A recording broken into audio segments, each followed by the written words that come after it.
Hi guys, this is my review of Quizizz as a teaching aid.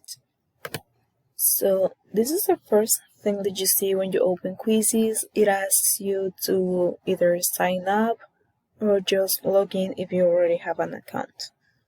So when you click get started, it asks you if you're using it at school, like for educational purposes, or if you're using it for business or just personal use. Now, since I chose school, like educational purposes, it asks me if I'm a teacher or a student. You have to pay attention to this because teachers and students have different features in Quizizz. I think the teachers have more tools, so you have to be careful with this. Now, for teachers, you're going to have I think everyone has these options, but teachers have their reports, and students, I don't think that they can see the reports of the games they have created, because everyone can create a game, but since you're a teacher, you can actually see how the people did on your game and have reports about it. Now, this is what I can see in my teacher's homepage. Since I have the preference for English and language arts, it gives me quizzes that are already made just for me to play with my students. And this is kind of it's really cool. Most of these games are created by teachers, so if you run out of time or just need a quick game for your students, you can easily choose one of the others in the page and just play it with your students. Now, when you want to create a game, it gives you the option to just create a new quiz or a new lesson.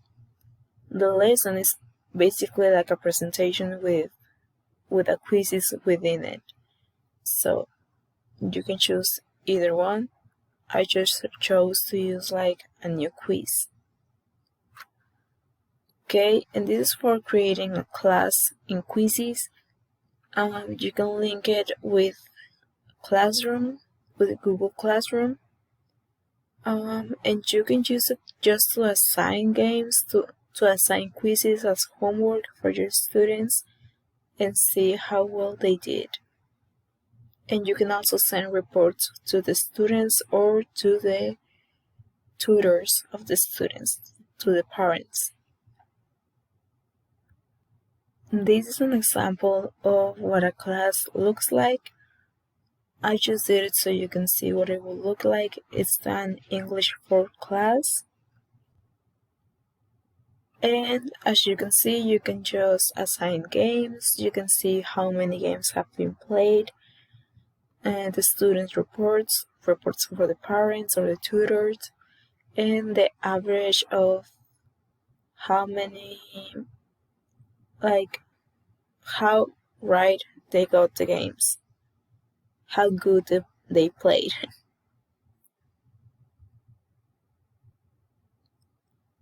And this is for creating a new quiz. You can choose whether you want it in public or private, like just for your students or for everyone. And these are the different kinds of questions that you can have. And I actually have like a example. Is this one? This is a multiple choice question, like who is not in One Direction? Justin Bieber wasn't in One Direction, so he's the right choice for this question. Then you can also use a poll. In the poll, there's like no right answer, so you just have to answer whatever you want. And this is just for trying to make a decision. And there is another question. This also has like a right answer, and you can write alternatives. So this is Lady Gaga. You don't have to worry about the capital letters, you have to worry about the punctuation, because sometimes when the students are trying to write the answers, they are typing quickly, so they sometimes add 2 spaces instead of 1, or maybe they forgot like the period at the end, stuff like that. So you have to watch out for that. And this is an open question, so when they answer it, it actually marks it correct. But later on, you can actually give it a different algorithm, a different grade. And this is a drawing question. Like I just asked to draw a circle. You can ask anything that you want to be drawn, and you can grade it later. Because while they are playing, it's going to be like a correct answer and it's going to give them points, but you can rate it differently once the game is over. So I want to show you this quiz that I did for a teacher in the language department. This has more answers, so you can see how well it helps you to see the progress. So you go to reports and you go to the one with the most answers. Is this one? It was 13 days ago. It had a 48% of accuracy. It was 10 questions and 34 people played.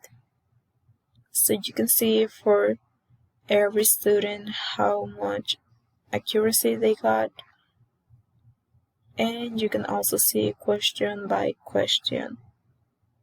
Like this one, they didn't have like a lot of trouble with. You can see how many people didn't play.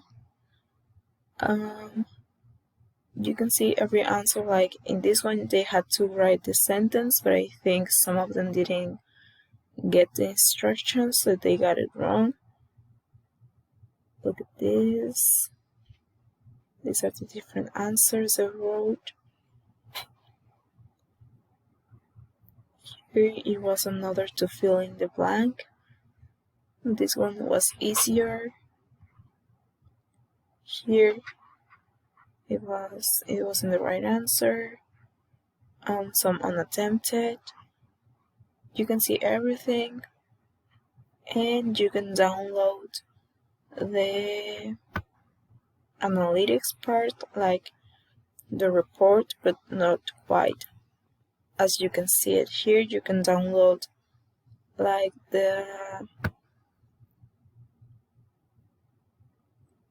it's like an Excel, or you can see all the numbers, all the grades, and also the answers. It's really cool. Like the overview, the participant data.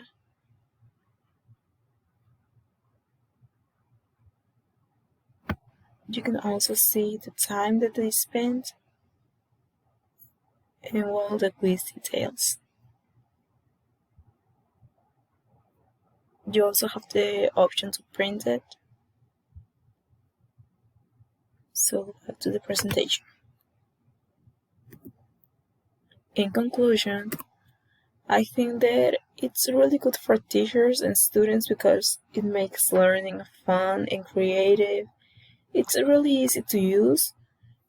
It has a lot of accessibility. You just have to use any mobile device, like maybe an iPad, maybe your phone, maybe the laptop, the computer, anything with access to internet. Well, the reports and the evidence of the game, it's really good. It's really helpful when you have to grade the students. So in conclusion, I will use it in the future. I really like it. I hope you like it too. And most of all, it's free. It gives you a lot for free. So it's really cool. I really recommend it.